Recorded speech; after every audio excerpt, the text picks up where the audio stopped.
Assalamualaikum warahmatullahi wabarakatuh. Salam sejahtera bagi semuanya. Welcome back to my channel TPMDS. Selamat datang kembali pada channel TPMDS. Hai sobat-sobat TPMDS, manapun berada, informasi terkini rekrutmen ASN P3K tahun 2022.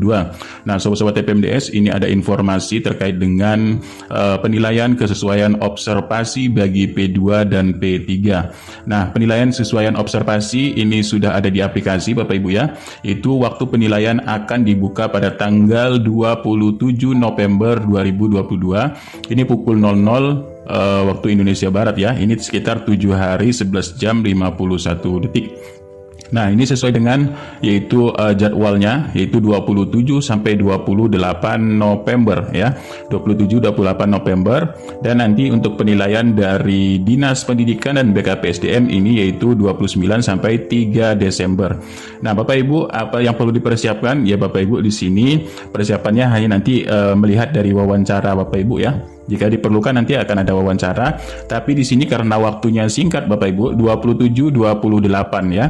Penilaian semua menggunakan sistem, yaitu sistem aplikasi SIM untuk penilaian kesesuaian observasi Bapak Ibu ya.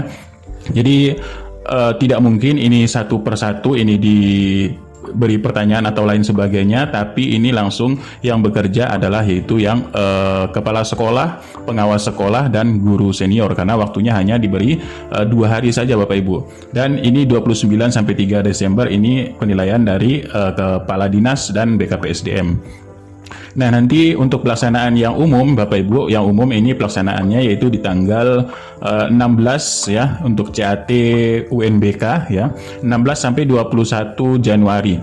Nah, untuk yang pelamar umum ini adalah pelamar ya, pelamar yang mengisi nanti untuk formasi kosong. Formasi lebih dari yaitu P2 dan P3. Ini sisa formasi dari P2 dan P3. Nanti Bapak Ibu akan diberikan formasi tersebut untuk yang pelamar umum. Nah, selain itu juga Bapak Ibu, di sini ada yaitu untuk P3K prioritas yaitu prioritas 2, prioritas 3 ini mendatangi yaitu Komisi D DPRD Kabupaten Pati ini Bapak Ibu, Jawa Tengah ya. Nah, jadi guru honorer meminta kejelasan tentang P3K. Nah, jadi Bapak Ibu, terkait regulasi atau kebijakan untuk diadakannya observasi ke depannya tidak memungkinkan karena P3K ini mengatur yang mengatur adalah pemerintah pusat. Jadi pemerintah Kabupaten Pati hanya menjalankan kebijakan yang sudah diatur atau regulasi yang sudah diatur. Yang ini beraudiensi bersama guru honorer dalam paguyuban non PG ataupun yang belum passing grade. Kemudian bersama Dinas Pendidikan Kebudayaan Disdik Pati serta BKPP Dinas Pati ini Bapak Ibu. Nah, ini sudah dilansir resmi dari Humas DPRD Pati ini 17 November 2022. Jadi Komisi D Pati mengadakan audiensi bersama paguyuban honorer non PG yang terkait nasib mereka yang tak masuk prioritas pegawai pemerintah dengan perjanjian kerja atau P3K. Jadi para honorer ini meminta Kabupaten Pati melakukan observasi terhadap masa pengabdian. Nah, ini ya, terhadap masa pengabdian dan melakukan komputer assisted test ataupun CAT agar seleksi P3K bisa berlangsung adil. Mereka berharap guru-guru honorer yang sudah mengabdi puluhan tahun bisa lebih dihargai atau diutamakan untuk menjadi P3K. Tapi untuk P3K 2022 ini sudah final Bapak Ibu ya, sudah berjalan. Jadi sistem observasinya tetap menggunakan ketentuan-ketentuan yang sudah dilaksanakan ya, yang itu sudah dibuat oleh Permenpan RB nomor 20 tahun 2022 dan Juknis dari Kemendikbudristek. Nah, mudah-mudahan ini juga bisa terakomodir terhadap masa pengabdian, menilai masa pengabdian untuk observasi juga Bapak Ibu. Nah, selanjutnya Bapak Ibu, di sini Menpan RB mengeluarkan itu untuk perpanjangan pendaftaran P3K terkait tenaga kesehatan, maka hingga yaitu 22 November 2022 untuk perpanjangan pendaftaran P3K nakes ya ataupun kesehatan. Nah, BKN juga mengeluarkan yaitu terkait kebijakan baru untuk fitur stamping di SSCSN untuk e-materai ini telah dinonaktifkan atau dicabut Bapak Ibu. Nah, jadi penggunaan e-materai ini tidak wajib ya. Penggunaan e-materai ini tidak wajib, tapi Bapak Ibu juga bisa menggunakan yaitu materai tempel yang berlaku untuk satu dokumen ini di masing-masing dokumen Bapak Ibu. Nah, jadi peraturan untuk kewajiban e-materai ini sudah dicabut dan Bapak Ibu juga bisa memberikan e-materai yaitu materai tempel ya. Tidak mewajibkan yaitu materai elektronik. Karena materai elektronik ini banyak juga kendalanya ya, kendalanya terkait jaringan dan terkait lain hal sebagainya. Karena ini barang baru ya, barang baru, jadi penggunaannya ini belum begitu dikenali untuk e-materai ya, itu ataupun elektronik materai ini. Jadi telah dinonaktifkan dari SSCASN. Nah, selanjutnya Bapak Ibu bagi P1 ataupun yang sudah mendapat penempatan ya, Bapak Ibu di sini untuk persiapan pengisian DRH ya, untuk pengisian DRH yang sudah dijadwalkan. Nah, Bapak Ibu yang perlu Bapak Ibu persiapkan dokumen-dokumen ini Bapak Ibu ya. Yang pertama adalah dokumen file scan pernyataan 5 poin. Ini sesuai dengan peraturan Undang-Undang 14 Nomor 2018 terkait untuk CPNS atau P3K yang sudah dibubuhi materai serta ditandatangani oleh calon ASN. Nah, ini ukurannya nanti Bapak Ibu 1000 KB ya atau kilobyte. Yang kedua, file scan surat keterangan SKCK yang masih berlaku. Jadi SKCK ini jika sudah tidak berlaku yang kemarin, ini harus membuat kembali ya untuk SKCK. Yang kedua, file scan daftar riwayat hidup atau DRH yang diisi dan diunduh dari pengisian DRH pada web SSCASN untuk ditandatangani dan dibubuhi materai Bapak Ibu ya. Nah, jadi materainya tadi tidak sudah dicabut ya untuk materai elektronik, tapi bisa menggunakan materai tempel.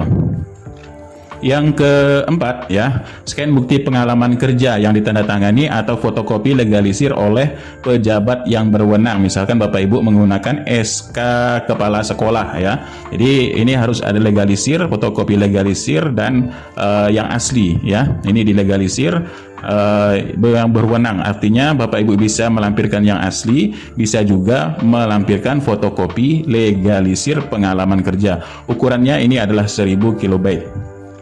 Selanjutnya, file scan keterangan tidak mengonsumsi narkotika, psikotika, dan lain sebagainya zat adiktif ya yang ditandatangani oleh dokter unit pelayanan kesehatan pemerintah ya. Berarti ini adalah dokter pemerintah Bapak Ibu.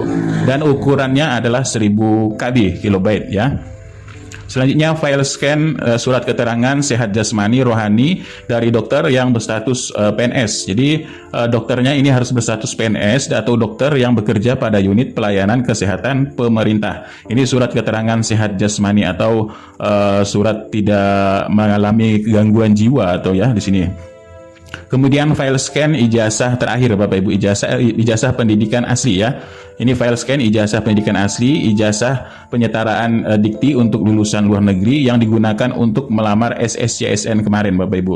Ini ukuran maksimal 10 kilobyte.